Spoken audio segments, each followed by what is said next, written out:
Baru-baru ini kabar mengenai pemerintah akan memberikan izin pencarian harta bawah laut kepada investor asing menghebohkan netizen. Harta karun di perairan Indonesia memang tersebar di 464 titik dengan potensi 181,69 triliun rupiah. Gak heran kalau banyak yang tergiur. Tapi harta karun di Indonesia yang belum ditemukan gak hanya itu loh. Berikut beberapa harta karun lainnya yang masih menjadi misteri dan menunggu untuk dipecahkan.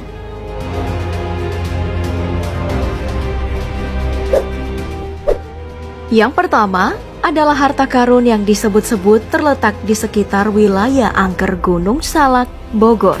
Kisahnya bermula saat tentara Jepang masuk di Indonesia pada tahun 1942.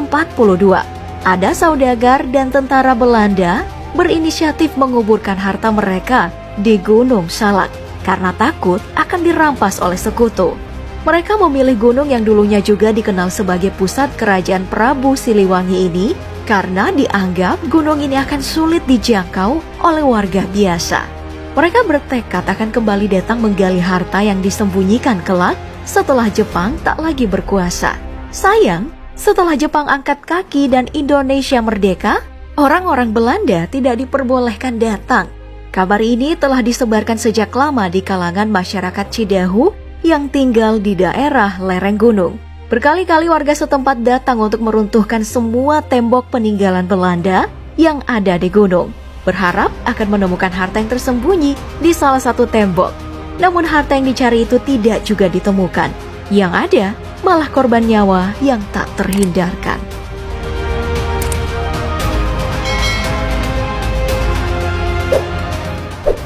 Selanjutnya ada harta karun peninggalan Kerajaan Sriwijaya yang tersebar di Sungai Musi, Palembang. Kabar ini pertama kali mencuat saat seorang warga menemukan cincin emas peninggalan Sriwijaya di tahun 2005 lalu. Sejak saat itu, warga sering beramai-ramai mencari harta karun dari sekitaran Sungai Musi hingga kawasan gambut di Kecamatan Cengal, Kabupaten Ogan Komering Ilir, Palembang. Warga pernah menemukan lempengan berbahan emas, perunggu, serta timah berbahasa Sansekerta. Lempengan emas ini menurut sejarawan kemungkinan diterbitkan oleh pemerintahan Sriwijaya. Isinya karya syair-syair puisi dan kwitansi. Sedangkan yang perunggu dan timah kemungkinan dibuat oleh masyarakat yang isinya berupa doa dan mantra. Di Sungai Musi juga banyak ditemukan patung berbahan perunggu dan tanah liat tanpa kepala. Setelah kebakaran hutan di tahun 2015 lalu, semakin banyak warga yang datang ke lokasi untuk mencari harta karun karena akses semakin terbuka. Selain kaya akan benda peninggalan berharga, kawasan ini juga mengandung serbuk emas yang biasa dicari oleh warga untuk dijual. Asmadi, salah satu warga yang sering menyelam di Sungai Musi untuk berburu harta karun.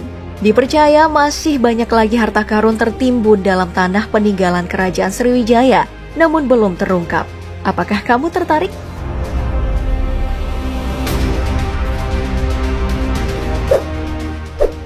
Dari Palembang kita menyusuri ke Jawa Timur, tepatnya di Singosari, Malang. Di wilayah ini banyak warga percaya bahwa harta berharga Kerajaan Singosari yang tersembunyi di suatu tempat, namun dijaga oleh bangsa jin sehingga susah ditemukan. Kabar itu diyakini benar sejak ditemukannya daun emas yang dianggap satu dari sekian banyak harta karun yang tersebar. Tahun 2009, desas-desus mengenai harta karun kembali menyebar saat para arkeolog berhasil menemukan perumahan elit kuno Kerajaan Singosari di Dusun Bungkuk, Desa Pangentan, Kecamatan Singosari. Banyak orang percaya, jika kamu bertekad ingin mencari harta karun tersebut, bawalah anjing hitam untuk membantu melacak keberadaan para bangsa jin yang menjadi penjaga harta karun tersebut.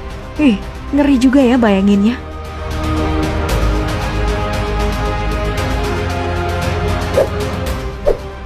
Selain itu, banyak juga warga yang percaya bahwa ada harta Bung Karno yang tersembunyi di suatu tempat di Pulau Jawa. Tak ada yang tahu pasti letaknya di wilayah mana. Bentuknya berupa emas batangan dengan cetakan gambar dirinya, keris pusaka, mustika, dan lain-lain. Harta tersebut disebut-sebut telah dikumpulkan oleh Bung Karno setelah terjadi Perang Revolusi. Hingga kini, sudah ada 3 orang meninggal karena berburu harta karun di bawah batu besar.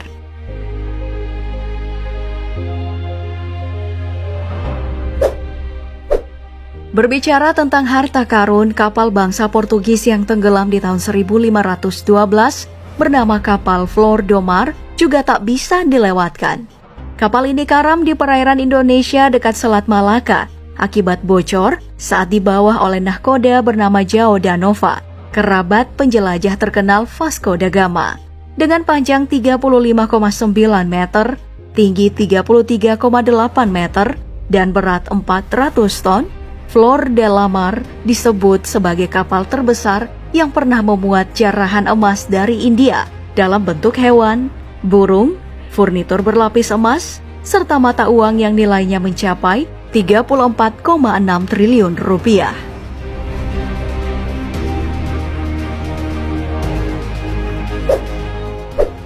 Dan yang terakhir ada timbunan emas Jenderal Yamashita yang dipercaya tersebar di Filipina, Indonesia, Singapura, Burma, Malaysia, dan kawasan lain. Jenderal Tomoyuki Yamashita adalah tentara kekaisaran Jepang semasa Perang Dunia Kedua yang dikenal sebagai Harimau Malaya. Ia menjadi terkenal karena berhasil memimpin pasukan Angkatan Darat ke-25 menuju kemenangan pada kampanye penaklukan Semenanjung Tanah Melayu dan Singapura. Sekitar tahun 1945, timnya meledakkan terowongan dan goa untuk menutup timbunan emas dalam goa-goa di bawah tanah karena tidak lagi mampu dibawa ke Jepang. Harta berupa 6.000 ton emas itu merupakan rampasan perang tentara Jepang di Indonesia, Singapura, Filipina, serta negara Asia Tenggara lain selama Perang Dunia Kedua. Salah satu bukti keberadaan harta karun tersebut adalah temuan salah satu tentara Filipina, yakni Rogelio Roxas, berupa patung